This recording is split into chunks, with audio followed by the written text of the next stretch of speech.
My dearest Skye, today you have reached the age of 35. Once upon a time, you didn't believe you would survive until your 30s. You were convinced you would die long before then, for reasons you can no longer remember. Look at you, thriving.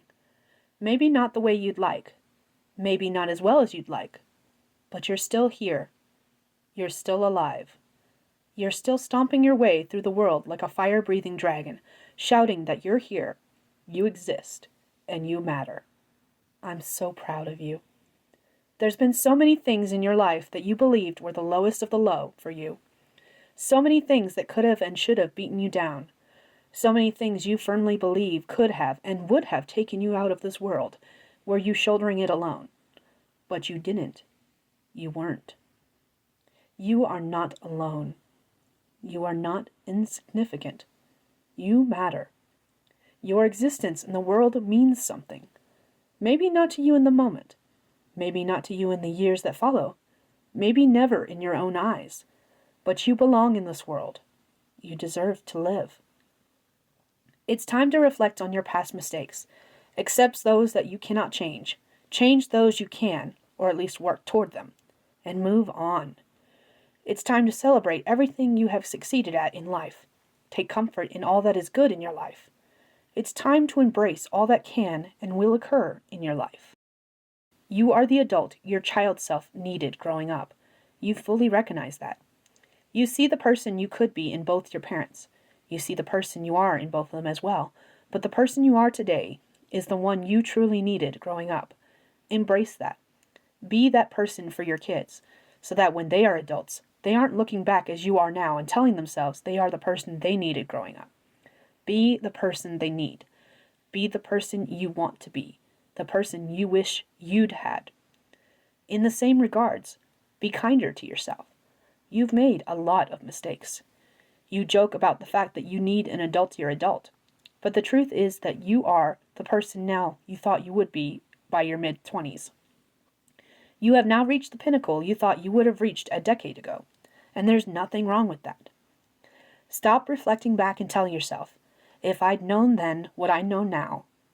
You didn't know, but you learned. A lot of times you learned the hard way, but the truth of the matter is you learned, and you're still learning. You tell yourself all the things you would change if you could go back in time. Stop. If you changed any of those things, you wouldn't be the person you are today. Maybe you'd be a better person, but maybe you wouldn't. Maybe you'd be in a worse position than you are today. The truth is you don't know, and learning that could come at a cost too great to pay. There are so many things you have to be thankful for in your life. You have a loving and devoted spouse who is your partner in nearly every way. Every year together is better than the one before. There are times when you believe it would be better if you two hadn't gotten married, or that you'd waited and matured some more before getting married. You definitely cringe when you think about a lot of your behavior from the times when you were dating, and even those first few years of marriage when things were at their roughest. At the end of the day, though, you are with the person you always wanted to be with, and you can't imagine yourself with anyone else. You love your partner just as he loves you. And the best part is that he sees all of your flaws, and still accepts you just as you are. He has seen you at your worst, when you were battling the worst monsters of your own existence.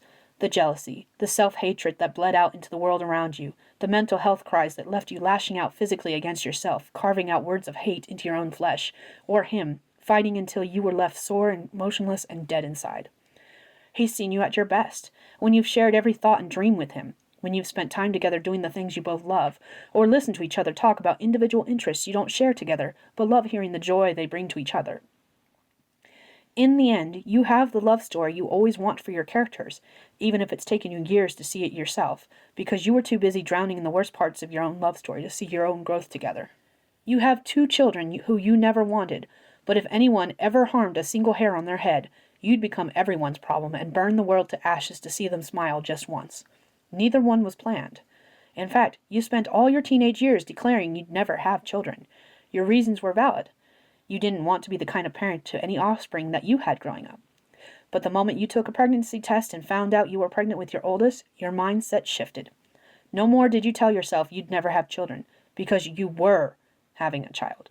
Nothing could undo that mistake, which you no longer saw as a mistake the moment you held her in your arms, and those feelings doubled when your youngest joined her in the world. Have you made mistakes as a parent? Absolutely. Are there things you wish you'd done with your children growing up? Memories you wish you'd made? Philosophies you wish you'd imparted with them? Of course.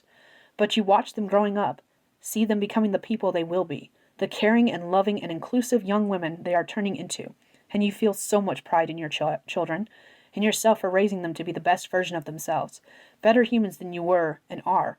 You hope, dream, pray. But you aren't worried about them.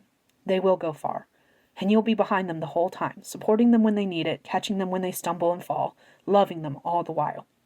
There are multiple pets in your household that rely on you and love you with an adoration that beats anything a human could ever have for you in some ways, the dogs, or a disdain that rubs you the wrong way, the cats. You wish you had less animals as it would make some things easier, but at the same time, you are thrilled to have critters in your home. There are pets you wish you'd had and will someday have, such as horses, snakes, and lizards, but you want to make sure you can properly house them and give them the attention and support they deserve, which is admirable, as there are so many bad pet parents out there in the world who get animals they can't take care of properly. You count yourself among them honestly because you have too many animals to give the proper attention to at the moment, and there's some care they deserve that you can't give them because you can't afford it. But your intentions are still good, and your pets are healthy and happy, so you'll make everything else work when you can. You have a pair of parents who love and support you in the best of ways, who encourage you silently to follow your dreams. Maybe they weren't the kind of parents you needed growing up, for whatever reason, but they did the best they could with the resources and knowledge they had, just like you do now with your children. Maybe you don't always see eye to eye on the choices they've made, still make, but you love them and miss them with every day that passes. You have 2 younger sisters that you fought with constantly growing up. You learned to hide bruises from your fights or bite in places that could be covered up easier. You seemed to hate each other growing up. But there's no 2 other people who you'd wish to be your siblings. There's nothing you wouldn't do for them as long as you were able to. There's no one else you don't wish the most sincerest happiness and success for in all of their endeavors. Once upon a time, you saw each other as adversaries to a certain extent, as most siblings might. But now you're closer than ever, sharing hopes and dreams, thoughts and prayers, highs and lows with, and you wouldn't have it any other way, although those conversations were more one-sided, about the things you want in your forever home. Is it something you'll be able to afford anytime soon? No. You've made too many financial decisions that weren't the best for you and your family that prevent you from taking on your forever home anytime soon. But accepting that where you are currently at isn't where you want to be is the first step. And that means you'll start actively looking toward the future. And that's the best thing you could do. You're 35. In another 5 years, you'll be 40. And while you'd like to have your life figured out by then, be on the right track of everything and feel that it's all going to be okay, it's fine if you don't. There's no reason to fret.